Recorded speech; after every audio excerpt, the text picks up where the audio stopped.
देखो मीरा, माँ का पूरा ख्याल रखना है, उनसे अब काम नहीं होता है। क्यों, क्या हो गया है? तुम्हारी माँ तो हट्टी कट्टी दिख रही है, पूरी शादी में घोड़ी की तरह नाची है, अब क्यों काम नहीं होता उनसे? वो माँ प्रेग्नेंट है ना, बच्चा होने वाला है। मैं कभी भी भाई बन जाऊंगा इस साल के अंत तक। क्या बोल रहे हो? वो सर पर हाथ रखकर बैठ जाती है। यार पहले क्यों नहीं बताया? कैसा मजाक है ये? झूठ बोल रहे हो ना? हाँ, झूठ बोल रहे हो ना? तभी ससुर की आवाज आती है। बहू, पानी गरम कर दे, तेरी सास को दवाई देनी है। समय पर दवाई ना दी तो परेशानी हो जाएगी। और हाँ, जरा काजू पीस कर दूध में मिलाकर ले आना। तेरी सास खुद से तो अपनी संभाल करेगी नहीं। हे भगवान, ये मैं क्या सुन रही हूँ? ये ससुर जी को क्या हो गया है? मैं क्या सोच कर आई थी? हाय रे, मैं तो किसी को मुंह भी नहीं दिखा पाऊंगी। अब ये रोना धोना बाद में करना, पहले गर्म पानी कर दो, माँ को दवाई देनी होगी।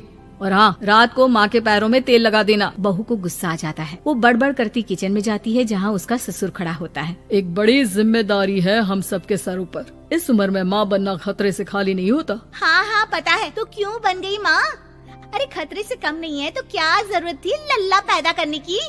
कैसी बात कर रही हो बहू? क्या तुम खुश नहीं कि घर में एक नया मेहमान आएगा, छोटे छोटे पैरों से पूरे घर में घूमेगा? पिताजी, ये हाथ जोड़े आपके, आप यहाँ से जाओ। ये शायरी बाद में बताना, अभी मैं पानी गरम करके थर्मस में दे देती हूँ।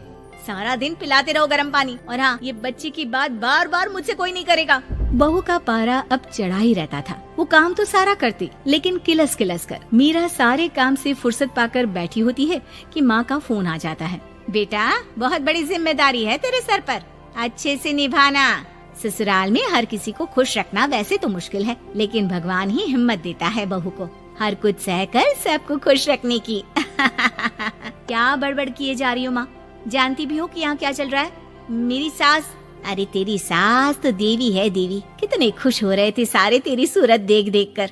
पता नहीं जैसे बहू नहीं कोई मन मांगी मुराद मिल गई हो उन लोगों को। अरे बात तो पूरी सुनो।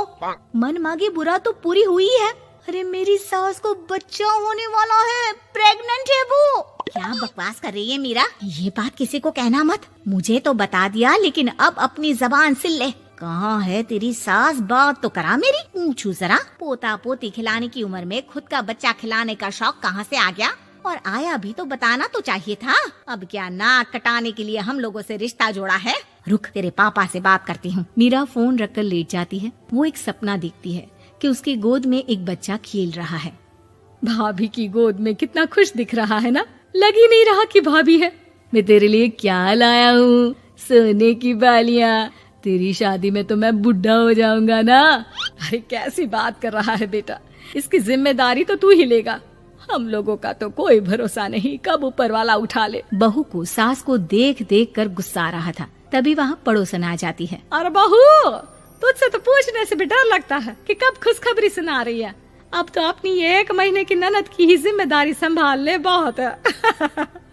अपने जेवर भी रख देना और पैसे भी जमा करना शुरू कर दे। वो बात आगे बढ़ाती उससे पहले ही बहू जोर से चिल्लाकर उठ जाती है। नहीं नहीं नहीं नहीं, मैं अपने जेवर किसी को नहीं दूंगी। अरे कौन ले रहा है तुम्हारे जेवर? तुम औरतें भी ना सपने में भी जेवर ही संभालती रहती हो। मैंने जो सपना देखा है ना, सुनोगे तो होश उड़ जाएंगे।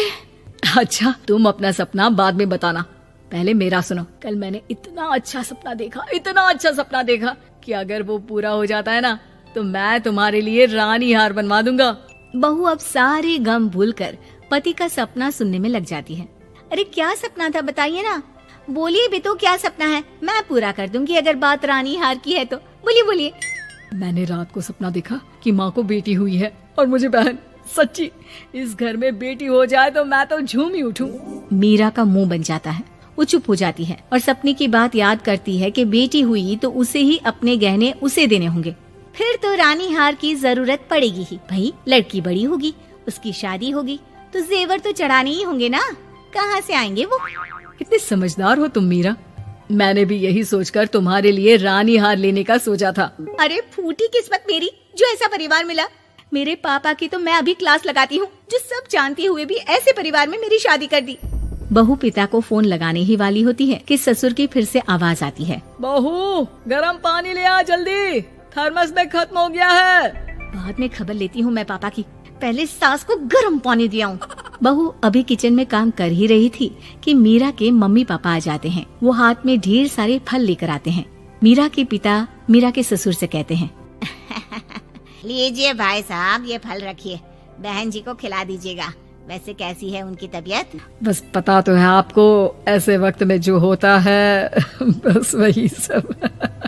मुझे तो सुनकर बहुत गुस्सा आया था, लेकिन चलिए, भाग्य में जो है लिखा उसे कौन टाल सकता है। डॉक्टर को दिखाए?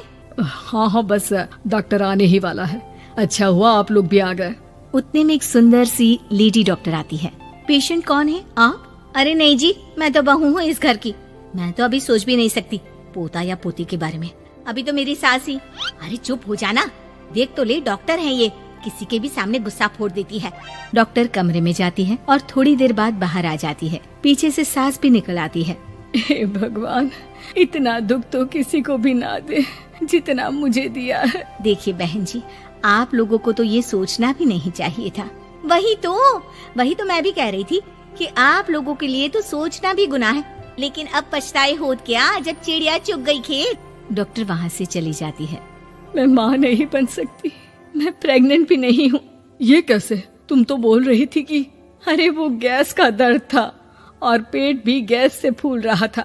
डॉक्टर ने चूर्ण दे दिया है, गर्म पानी से फांकना है। मैं अभी लाती हूँ गर्म पानी। अरे मैं तो गीजर ही लगा देती हूँ। हाय रे, खुशी के मारे पागल ना हो जाओ।